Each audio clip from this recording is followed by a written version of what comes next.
Boulevard Temple. That's his first claim to fame. All right. He's the chief of. His first claim to fame is that he chants Torah on the high holidays. Oh, that's true too.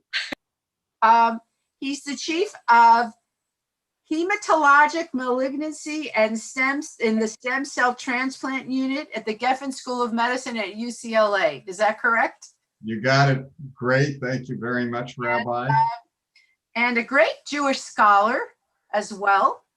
And we welcome him this evening. And this is going to be a 3-part course with 3 different topics over the next 3 weeks. This is our first one, and I'm going to hand it over to you, Gary. All right. Well, thank you very much, Rabbi. And I'm going to share with you my PowerPoint because in the spirit of a true didactic, let's see if it works. Oh yeah, here we go. I did prepare for you a few slides. And then the big question is, are you able to see them? That's first number one question. Yes. Beautifully. And you probably don't see them in a presentation mode, I assume. So I have to figure out how to close your picture or minimize you guys. No, it's fine. We're on the side and you're right in the center. Okay, cool. And there we go. So I'm got to start from the beginning here, which is the challenge. Let me see if I can do that too. I start, I'm starting this by saying what people often ask me at the beginning. I'm not such a great scholar. Everything that I have here is derivative. I always want to start with that caveat. I'm not doing research in medical ethics, although I've written a little bit about it. But I've been studying it for 30 years, and I'm trying to refine my understanding of it. And the way that I approach the problem of ethics in general, and then Jewish medical ethics, is very didactic, because I think that there's a body of knowledge that you need to get your hands around.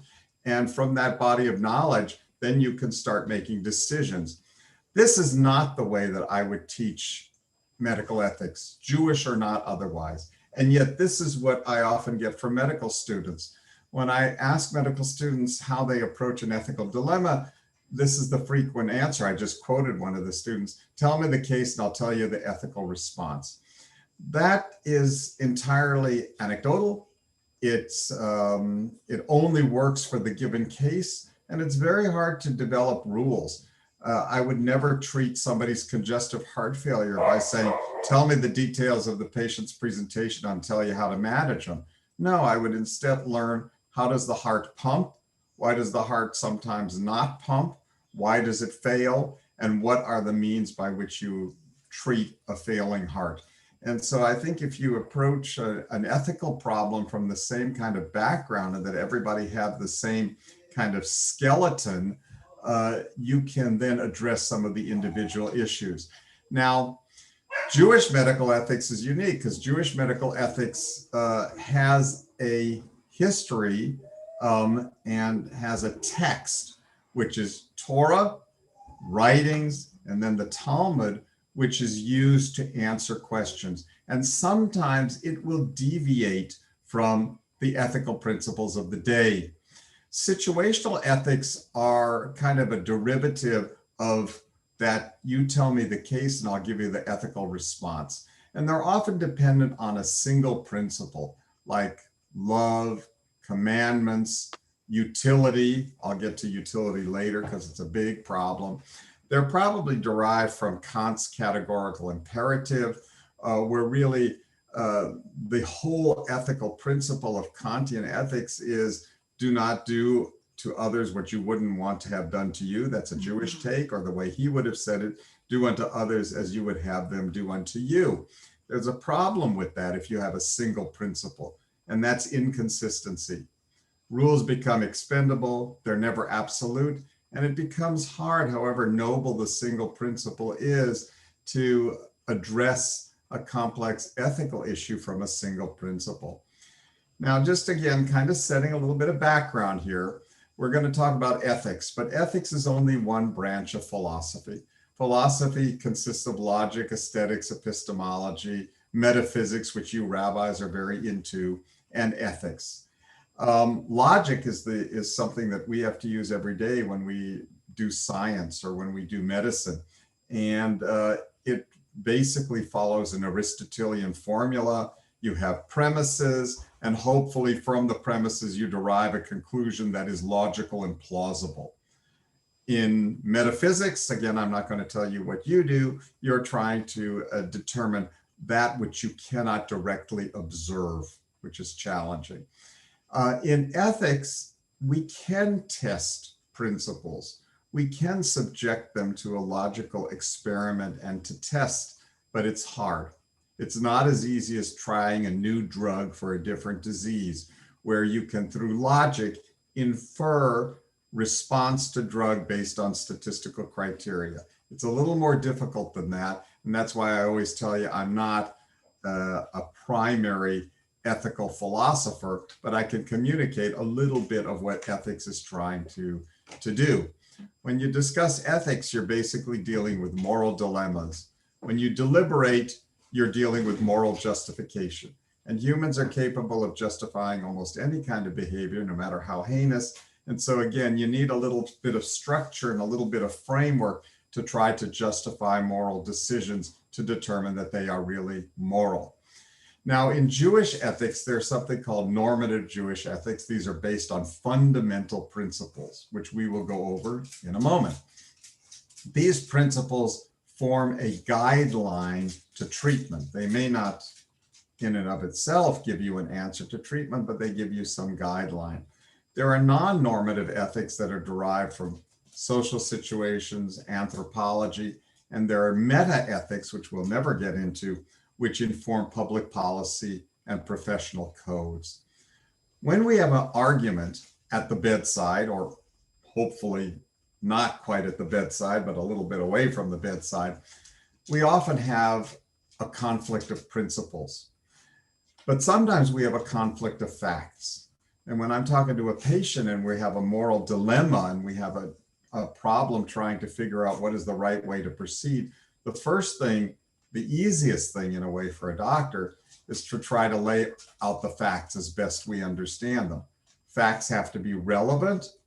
Facts have to deal with the necessary conditions for a disease versus sufficient conditions for a disease. And then on the basis of facts, we can look at principles. One case comes to mind very well. I had a lady who was a drug abuser and an alcoholic, wonderful artist, very smart lady, but she wasn't smart in her personal behavior. And she had developed chronic hepatitis and alcoholic cirrhosis, and her liver was shot. And she became my patient. This was before I was a hematologist, when I was an internist. And I decided to go to bat for her and to try to get a liver transplant. A lot of people said, well, Gary, how can you go to bat for her? How can you try to advocate on behalf of this lady? And I said, well, the facts are that the patient has abused drugs. The patient has abused alcohol. The fact is, I have no evidence that she will stop. However, the principle is that I am her advocate and she has no other. So you on the committee can discuss whether, given the facts, you will allocate a limited resource called a liver to this patient. But it's not a conflict of principle for me, because I'm not working for the society, I'm working for this patient. And so you see, that's how we kind of differentiate fact from some of the principles. Now, halachic principles, and pardon the way that I spell halachic, because there is no absolutely correct way to spell it, are principles that are derived from halakha. And I heard somebody just recently talk about halakha, which I thought was very interesting. Halakha, which really means the way, a way, but historically the constitutional way that Jews try to conduct themselves in order to achieve some level of holiness, require that things be clear, that they be internally consistent, that they be relatively complete, relatively simple, accountable, systematic, but of course, always challenging. And so these are requirements not only for halachic principles, but I would say they would be requirements for any kind of ethical principle. Now we're finally going to get to the meat of the discussion here. Where do ethical theories come from? People always ask that. Well, where do you come up with these ideas? Well, some of them are just empirical, and some of them are very, very heavily judgmental. Some of them are universalizable, and if they're derived from halakha, they're supposed to be supremely important and God-given, or somehow God-derived from the Torah. And they deal with the moral content of one person to another. And so when I say that, what I'm basically saying is that medical ethics is actually just an extension of ethics. It's ethics as applied to a medical situation. And so the superset is this universalizable moral content of ethical principles. And the subset is how they then apply to a complicated medical condition. Now, there are two competing ethical theories, not in Judaism, but in your everyday life. One is called utilitarian. This is very popular. The teleology, the origin of utilitarian ethics, is the principle of utility. What is good for the greatest number of people? I'll give you an example. A four-way stop sign is a utilitarian ethos because it's for the greatest good of the greatest number of people that all people should stop on all four cardinal directions at a stop, because it will maximize the likelihood that all parties will get through the intersection without killing one another. Most of our traffic laws are utilitarian. They maximize the good for the maximum number of people. Now, is there a problem with this when you're talking about medical ethics? Here we do need to depart a little bit.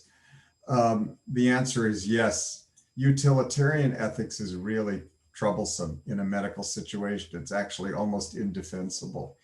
Our third topic, when we talk about medicine under dictatorship, medicine in the Third Reich, medicine in Nazi Germany, was built entirely on utilitarian ethics. The idea is that I can subordinate ethical principles for a small group of people who are not very important for the sake of the greater good of humanity. This came up just a week ago. Somebody asked me, why don't we publish the results of the cold water immersion studies that were done on British and American troops by the Germans at Dachau? And the answer is, well, it's been discussed repeatedly. There was an article about it in the New England Journal of Medicine in the 1990s. If we ever published the results of those heinous experiments, what we would be doing would be saying that the American and British POWs who were submerged in ice water with imperfect electrocardiographic monitoring were subordinate for the greater good that humanity can derive from what happens to a person when they're submerged in ice water. It's indefensible, and no journal has ever published such data, lousy as they might be. They've just never done such a thing. Ethical theories in medicine are entirely deontological. That is, they come from duty and probably from religion, from another sphere. They are unquestionable rules that do sometimes compete with one another, but they are rules that do not serve the greater good, but they are rules that are supposed to serve nearly all of the goods, nearly all of the people involved. And we'll go through what some of those are for a second. Here we go. More on utilitarianism. Now I'm going to skip a little bit that. More on formalist theories as they pertain to halakha. So how do you derive these ethical theories, these ethical rules? Well, they have to do with the features of the action rather than its consequences. So determining right, not from what happens, but determining right from the features of the action. How does the pertinent information relate to relevant issues using Jewish law, using Jewish writings? That's how you define ethical rules as they pertain to halacha. Now, what are the approaches to determining what is the Jewish way, the halachic way to approach a problem? Well, ultimately, of course, from Torah, but also from things that came after Torah, from the Mishnah, from the remainder of the Talmud, from the earliest writers, the Rishonim, and the later ones, the Achronim, and in our time, Poskim. These are like writings, answers to difficult questions that have been documented. There's documentation of this going back centuries, and it's based on these that one can formulate a response to an ethically difficult question using rules and guidelines that is Jewish. Most of our rules and our guidelines and our principles are pluralistic. And where we get into trouble, where we have challenge, is trying to figure out what is the priority. Now getting to the meat of this, and this, again, we can discuss for a long, long time. When I teach the students, I tell them that there are 5 primary, what we call deontological rules in ethics as they apply to a medical situation. Rather than trying to maximize the good for the maximum number of people, we instead opt for memorizing these 5 principles. The first is sanctity of life. We'll spend some time on that today. The second is non-maleficence. Don't do bad things. We're not going to spend time on that. The third is autonomy. We'll spend a lot of time on that next week because that's the one that we fight about all the time. The fourth is justice, particularly distributive justice. How do you distribute a limited resource to the maximum number of people? And then the fifth one, which I'm not sure is primary, we can argue a little bit about this, is truth telling. And I'll try to bring that up at the end as to whether this is really a primary ethical principle. It certainly is important to make societies run well, to tell them the truth. The question is whether you need to worship at the altar of truth telling in a medical situation. So let's do a test case. Now you have the background, and let me see if I have a way that I can see you. Mesquite, is there some way that I could see them at the same time? Probably not. Test case is a 40-year-old woman, 3 months pregnant. She undergoes, undergoes amniocentesis since an ultrasound showed evidence of a cardiac defect. Trisomy 21 is noted, and she's offered an abortion by the obstetrician. Okay, it's a very classical case. I stole it from the Orthodox Jewish seminar that I used to go to every year in the 90s on halachic Jewish medical ethical principles. We will see how we answer it. I don't expect an answer now. I expect an answer when I finish the didactic. But just remember her background. She's 40, so she's a little older. She's pregnant. She has an amnio after her ultrasound shows a cardiac defect, and they find trisomy 21, and the physician offers obstetrician offers an abortion. Is it halachic? And if so, should she do it? What is trisomy 21? That's the chromosomal abnormality of Down syndrome. Okay, so this is going to be a Down's child. Okay. Now, how is this evaluated from the perspective of Jewish law? Well, here are a few, you can make pages of this, but here are a few little examples that I want you to use to keep in your head as you're formulating the answer. And again, you're not a UCLA medical student, so you just don't jump out with the answer. You're going to deliberate a little bit on this, okay? The earliest one from the Torah, Genesis 9, verse 6. Whoever sheds the blood of man within man, his blood shall be shed. Very interesting statement. You can opine on this for a long time. Why was it written that way? Sheds the blood of man within man. Does that mean an unborn child within a woman? Could be. Put that in the back of your head. Then the obvious one from the 10 Commandments, Exodus 20, verse 13, thou shalt not murder. Okay. expounded on a little bit further in the next chapter. And if men strive together and hurt a pregnant woman so that she miscarries, and yet no harm follow, he shall be surely fined according as the woman's husband shall lay upon him, and he shall pay as the judges determine. But if any harm follow, then shalt thou give life for life. So if a woman miscarries, that doesn't apparently rise to the level that it would if he killed her, if she were to succumb. That's also that you got to put that into the equation as well, because here in the earliest verses of the Torah, there is a little conflict, okay? It's a sanctity of life conflict, okay? So in the next one, if in breaking in the thief, badly spelled, be found and he be smitten so that he dies, no blood guilt for him, okay?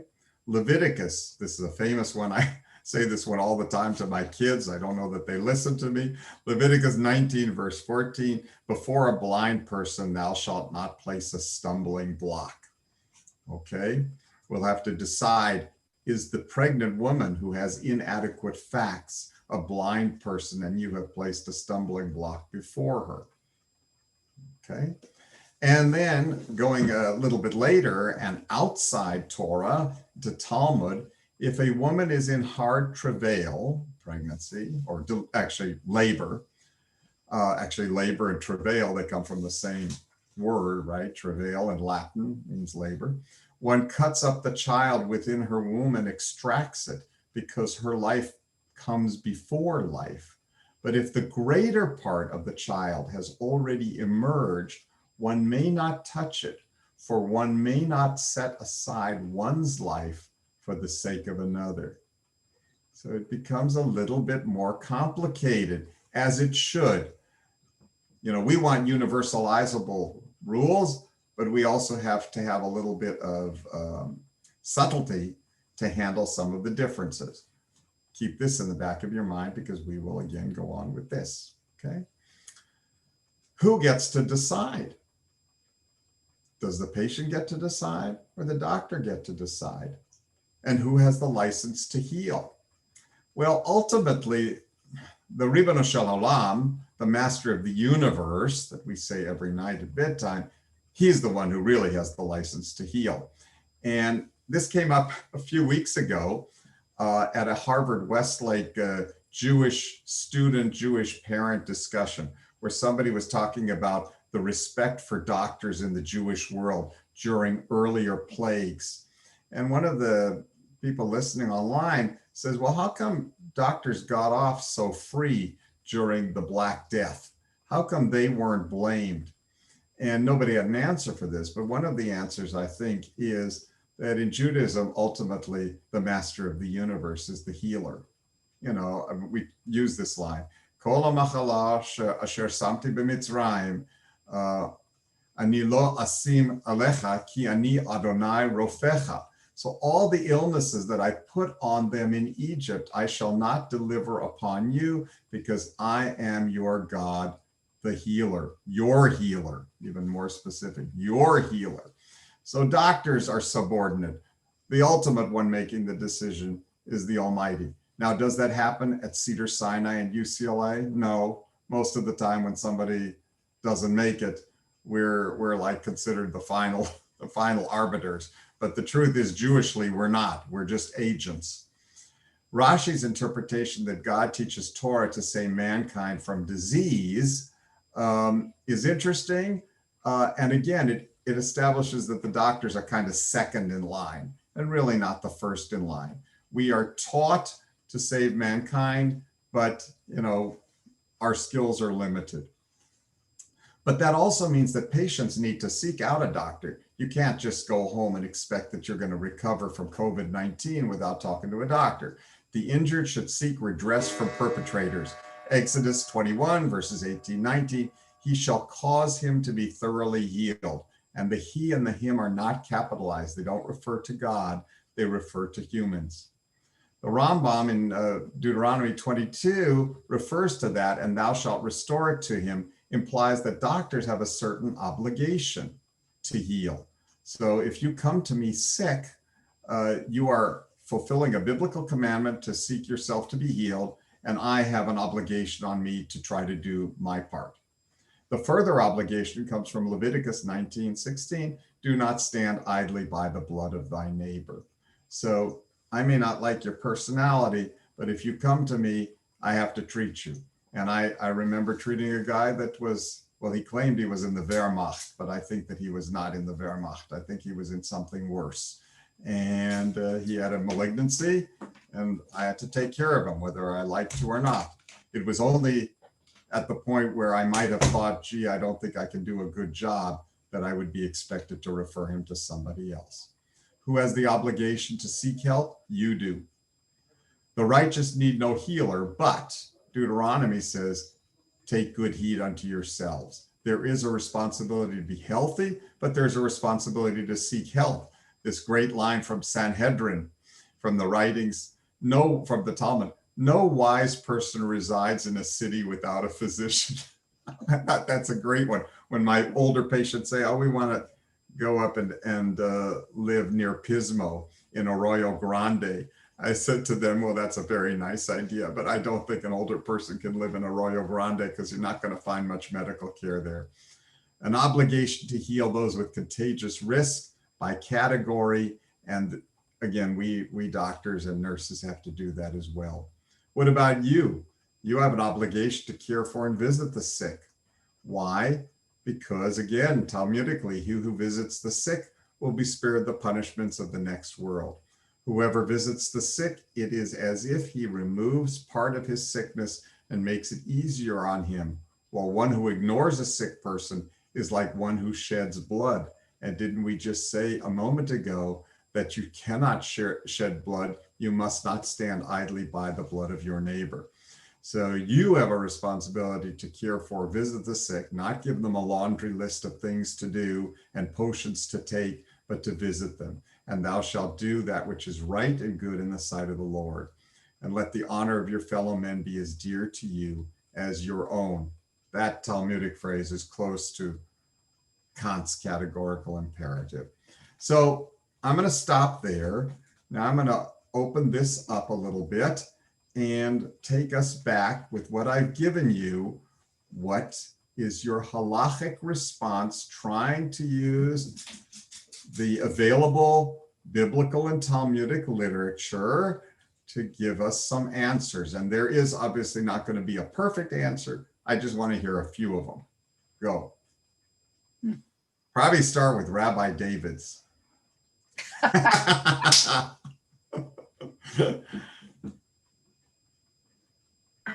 I was just sitting here quietly, Gary. I was minding my own business. I know. But you know, the Socratic method, it's only people over the age of 50 know the Socratic method. It's being exterminated from the university, but it's so fun to do it.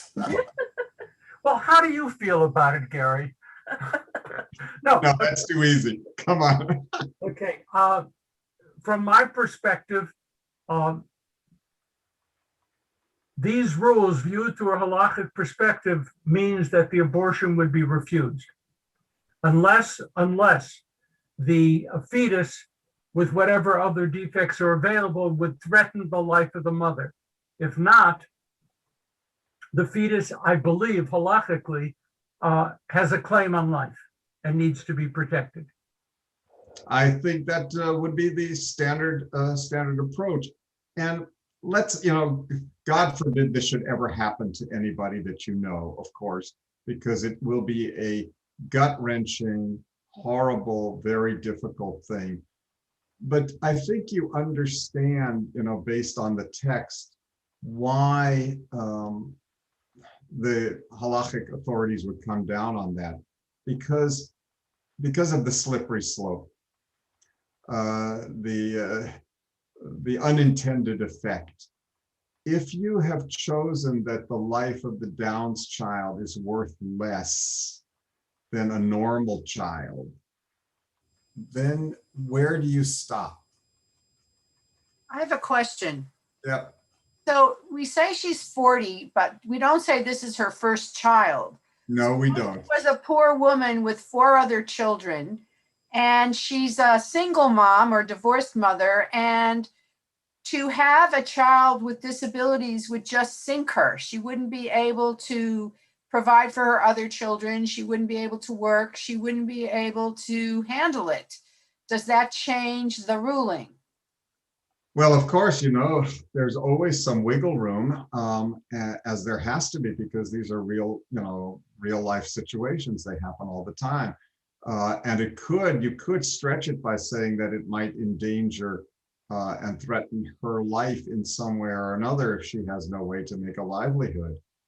But you would have to agree with me that there would be no barrier if you would say that the life of a disabled child with Downs is somehow less valuable or valid than if the pregnancy were deemed normal. There's also another fact. There's a fact problem too. Remember I told you have to talk about facts and you have to talk about philosophy. The question is, how severely affected will this child be? And that you cannot say from an ultrasound and an amnio. Huh. Yeah. Amy. And why is she having the amnio in the first place if this hasn't been discussed? Well, that's a really good question, because sometimes we create ethical dilemmas where we might not have, and that's why I have a little bit of problem with veracity, with truth telling. Truth telling became like the 5th major primary ethical principle in the late 60s. And a little bit it had to do with Elizabeth Kubler-Ross, but I also think it had to do with the society. Nobody functions in a vacuum. The priority of ethical principles varies by culture. And our culture worships at the altar of autonomy. And you cannot make autonomous decisions unless you are told the truth. However, I don't know if there's any other oncologist on the line here. I know there's some doctors on the line because I know you. There is no question that truth can be a sword that practitioners use to get patients to stop bothering them. And I'm willing to say it honestly. And there's so much evidence about how deleterious it can be. There was this study done years ago in France, of all places, looking at patients with metastatic lung cancer. And the patients who self-described as religious, with a lot of emunah, real believers, had stage for stage statistically significantly longer survival than the ones who were not. Now, you can kind of figure all kinds of plausible scientific explanations why people with faith would live longer even if they have a terminal illness. But I take that as a warning in a way that sometimes if you bludgeon a patient with the truth, you actually are not facilitating autonomy. You are treading on sanctity of life. You are potentially administering something that is life-threatening, and that is truth serum. Now, that'll not happen to any of you if you're not medical practitioners. But if you are medical practitioners, I always say, be judicious in that so-called 5th primary principle, because it's not always such a good thing. So you are right in the question of the amnio. I have a feeling that amnios are done pretty much to every older pregnant woman without a lot of disclosure. They do disclose the risk that the fetus may be aborted as a result of the amnio, because that's a medical legal thing. But they don't discuss, well, what are you going to do about it if you find a result that you don't like? Gary? I'm wondering whether in your future presentations, you're going to discuss the role of the community in supporting observance of halachic practice by the individual.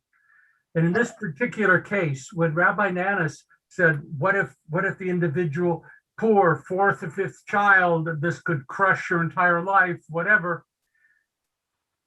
There is a perspective that would say for a halachic system to work, the community must be ready to stand up to make certain that it works. It's not just the role of the individual. I don't know how that fits in with your presentation.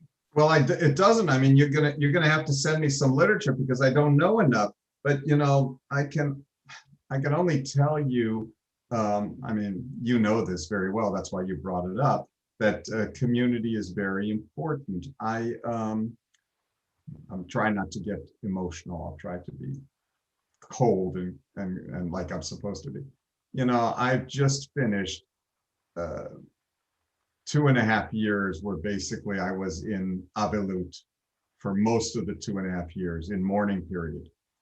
And, you know, as much as I love Wilshire, and I've been at Wilshire since I was a little boy, if I had not found this Orthodox shul that's been open through COVID in the parking lot in the cold next to heat lamps, I don't think I could have made it, you know. And they took me in and they knew I knew nothing. And by the end of all this, I have led Shacharit and Mincha and Mariv, and they're all in the same boat because who else is going there at 6 or 7:30 in the morning in December to daven except the people who are also in mourning at the same time. So the concept of community is critical, and I'm sure that the people I don't know about the Torah, but I have a feeling that everybody who was writing the Talmud, the Rishonim, the Achronim, and the Posakim assumed that you were functioning in this kind of village where there were people who were there with you. The question is, Rabbi Davids, does that still exist? There's another interesting question that Paul put up. Paul, I'm gonna look at the chat again, but then I'm gonna block people. But it was is the question that she was offered, should she have been offered the abortion, or is it that she might choose the abortion? I mean, what do we think about a doctor who immediately offers an abortion? Well, but that sometimes is jurisprudence. It depends on the swing of the pendulum. If you don't offer it, then you could be, depending on the state and the culture, liable because you didn't offer a medical management. You know that. And yet in certain hospitals in this culture, you're not allowed to offer it. So where do you stand? In a Catholic hospital, the doctors are not supposed to mention it. Outside of a Catholic hospital, the opposite would happen. The fact that you didn't mention it, you'd be held liable for not having given her the option. But As one option. it seems As an option, you're right. But also talk about raising a child with a disability and what that means. Correct. And so it requires quite a bit of an investment of effort on the part of the medical team because you need a social worker and you need the community that Rabbi David said. That maybe that community is not a religious community. Maybe that's a community hospital-based, but it still will form some sort of a community. You're right. But doesn't it seem the way this is written that they note the downs and she's offered an abortion? It's not like, well, what are your doesn't say he offers her options, offers her choices. He offers her an abortion, which that's what I had. He's pushing the abortion is what it feels like. Well, okay. I take that. That's some of the weakness of doctors because we're very clinical and we just want a yes or no. We're not in a good position to say, I got this social worker, I have a parent advocate who runs an organization for parents of kids with Downs. I have Friendship Circle. Do you know Rabbi Nanas about Friendship Circle? I do not. Yeah, my kids are involved in Friendship Circle. It's a very interesting organization. They're on Robertson, South of Pico. It's Chabad, but you know, my kids are also involved in there. They pair, I don't know how to say this, they pair children who do not have inborn problems with those who do. I purposely didn't say normal children with abnormal children. I want to say they pair children who don't have defects with children who have challenges, both physical and psychological, and they do activities together. And actually, they just got together about 2 weeks ago, the first time since March 10th, 2020. That was a Purim party, and that was the end when COVID hit. And so 2 weeks ago, they had their first gathering together. Somebody who's a good practitioner would know all of that and would say, these are potential resources. And then the mother will need to go on this very painful exploration to try to decide what she's going to do. In a short period of time. In a very short period of time. Right, in a short period of time, you're right. Gary, if I'm a practitioner, is it appropriate for me to give my take on the situation? In other words, let's say according. Oh, I know what you're getting at. Yeah. I know. Yeah, I mean, in other words, is it your position as the doctor, or is it the person's position to make the choice? Are you going to do a guilt trip on them? You, the practitioner, you specifically. Well, that's very personal, and luckily in Los Angeles, you got a lot of choices. So, some people like me and some patients don't like me. And the ones who don't like me, they can go to somebody else because they've got a lot of choices. That's not what I mean. I know where Okay. I'm getting there because I know what you're Okay. saying. Because also students ask that question very often. I think you have to, because they're not paying for your purely scientific didactic assessment. They are paying for guidance. Now that means you also have to know when you don't know. So you have to also say, hey, I don't know about resources about raising a kid with Downs, but I know somebody who does. But I don't think you should be a sphinx. That's that famous Maimonides writings about the Rambam's writings about personality. And he says, you should always strive for the middle path. You shouldn't be so hot-tempered that you fly off the handle at everything, but neither should you be so dead as a sphinx. So, the question is, how do you steer this pathway that he doesn't? I haven't gotten to that yet. I'm just reading this now. He hasn't told me how to get there. People are paying for your opinion. So I deal with life and death all the time.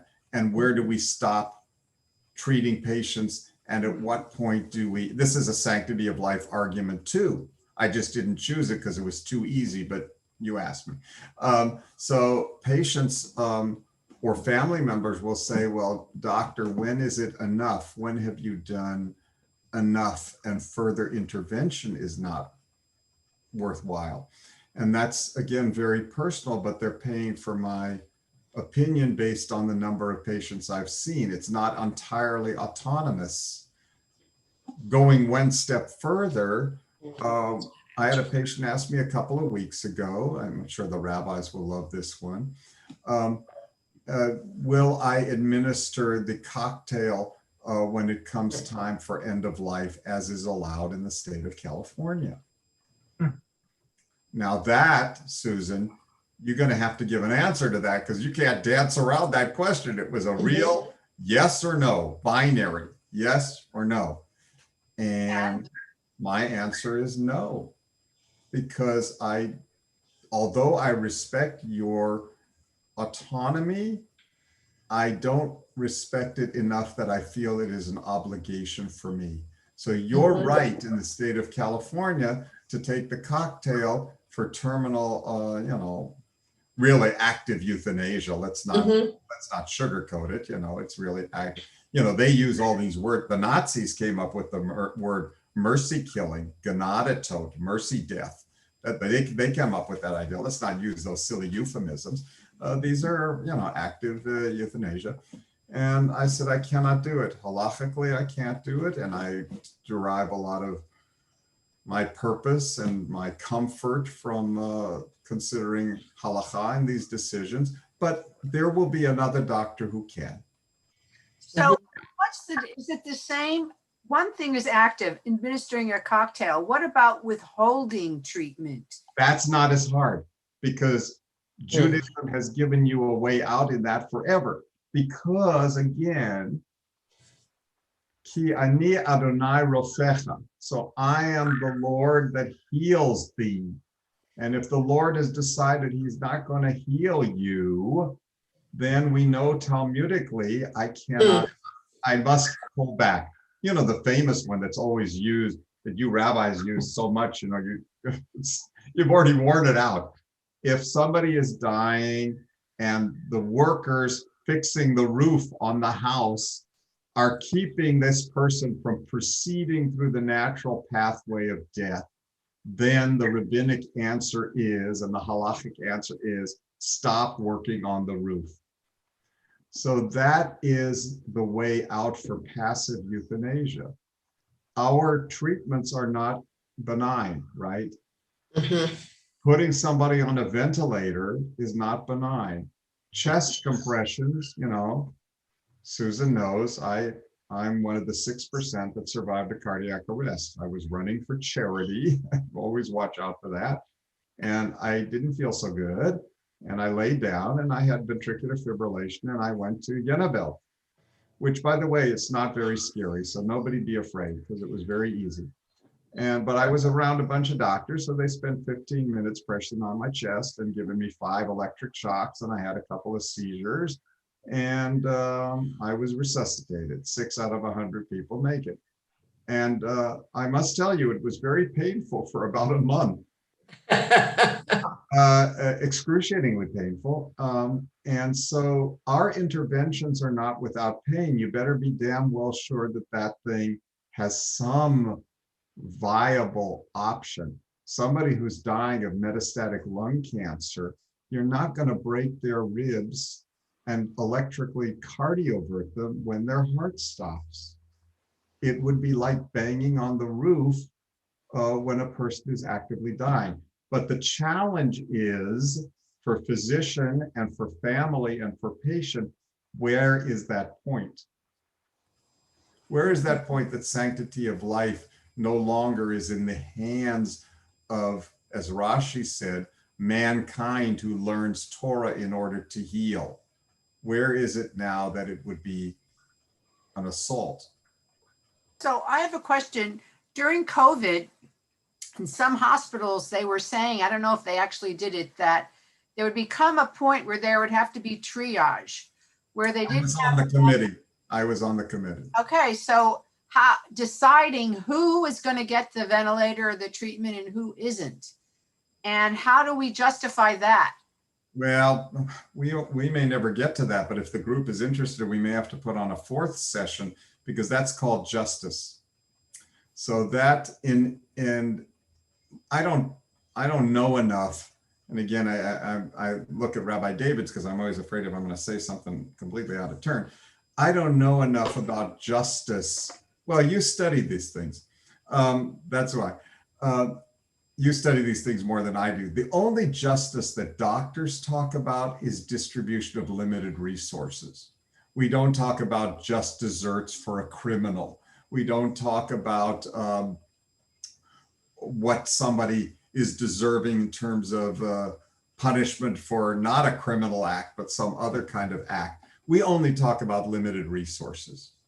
And as you know, Jewishly, there was an attempt to deal with this, but it wasn't successful. I think I have a slide on it, but we were never going to get to it. Kohen takes precedent over a Levite takes precedent over Yisrael, just sort of the order like you read Torah. However, already in the Talmudic period, the rabbi said, well, you can't be sure. A person says he's a Kohen, a person says he's a Levite. You can't be sure that that's true. You can't use that kind of ethical principle. It's crazy.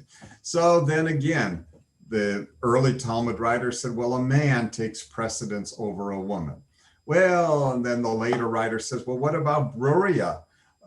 She was smarter than Rabbi Gamliel and many of the people who wrote the Torah. She was one of the smartest people. You certainly wouldn't let her go, but you would let the husband survive. It's a crazy idea. So for every one of these ideas of how you distribute limited resources that the early Talmudic writers had, some later writers said, no, that's crazy, makes no sense. So it was very troubling, Susan. I went on those phone calls. I was ready to scream, but I took some clonazepam or something.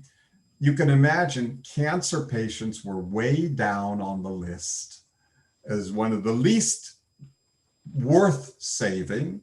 So then we said, well, what about a cancer patient who's had a bone marrow transplant and they're cured of their disease? Well, okay, they could go and get a few extra points and come higher on the list. And so this went on for weeks. And then what was the final outcome? The Board of Regents for the University of California said, UCLA, we understand that you're developing a priority list for a limited resource of a ventilator. That is not your role. We, the regents, are going to decide that for the whole system. You're hereby dismissed. So for weeks, we were doing this horrendous thing that fortunately we didn't have to do, but it came, close. January was bad. I was taking care of a bunch of patients. I wasn't taking care of as many patients as Dr. Uslin's son was, but I had a few COVIDs and I lost one of my dear friend patients who I knew for 15 years. And we fortunately didn't get into the New York situation, but you can imagine what it was. Younger people first, no comorbid medical conditions, no history of malignancy, good family support over those who had nobody. This is grist for the rabbinic school mill for a long time. Can I ask you, Gary, about in this situation, as in many others, do you make use of either a Jewish chaplain or an interfaith chaplain that is in the hospital? All the time. You Yep. didn't mention Because it. you haven't mentioned it, and I wondered if you encouraged in your ethics classes the students to be aware of the presence of those chaplains. Absolutely, although, it's a little politically unpopular right now, but we have a full-time chaplain on our bone marrow transplant leukemia ward. She's very well versed in scripture. You can quote a chapter and verse to her and she'll know where it comes from. And very helpful, sees our patients, participates in our rounds.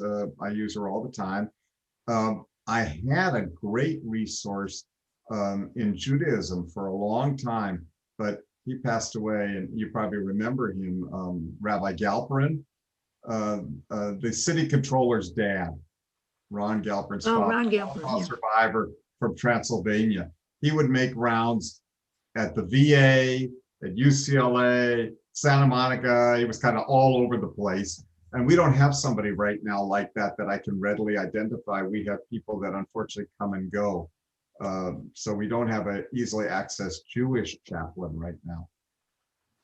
Tell them they have to hire somebody. Rabbi Sarah left recently and she was Right. I remember Rabbi Sarah too. So do you have any more test cases for us tonight? Let me think if I can think of, yeah. Okay, you could always think of this. So I told you about this lady that I was struggling with. Okay, it has to do with surrogacy, and you don't need to give an answer. You can think about it tomorrow, okay, or for next week. 90-year-old lady, history of non-Hodgkin's lymphoma, 17 years ago, had a beautiful 17-year remission. Now at the age of 90, lymphoma has come back. I don't know if it's the original lymphoma or another lymphoma. We didn't have technology 17 years ago, so we can't answer that important fact question, because it will be an important question that could be addressed.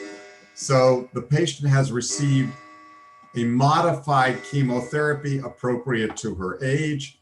She has had a remission for a year. Now the disease is back. She has some dementia. can't really give us guidance as to her preferences. The disease is back.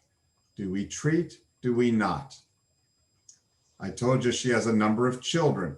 The one with durable power of attorney for healthcare wants to treat her. One of the other kids doesn't. There starts the struggle. And so for a good doctor who knows the patient for a long time, the patient is not the only patient. The survivors will also be the patients. So how do you deal with that? And she's not yet, as we say, a goses or a goisis in Yiddish. She's not so far gone that I can pull the repair of the roof next door. I can't pull that story out of the hat. I have to really try with some other judgment. Passive euthanasia, disagreement with the family, and the issue of surrogacy. Who appropriately speaks for the patient? Think on that, and we could start that next week. Thank you so much for this wonderful class, this discussion. Thank you. And Thank you so much. This is great. yes, and we look forward to seeing you next week. Really enjoyed it. See you next week. Bye, everyone. Bye. Thank you.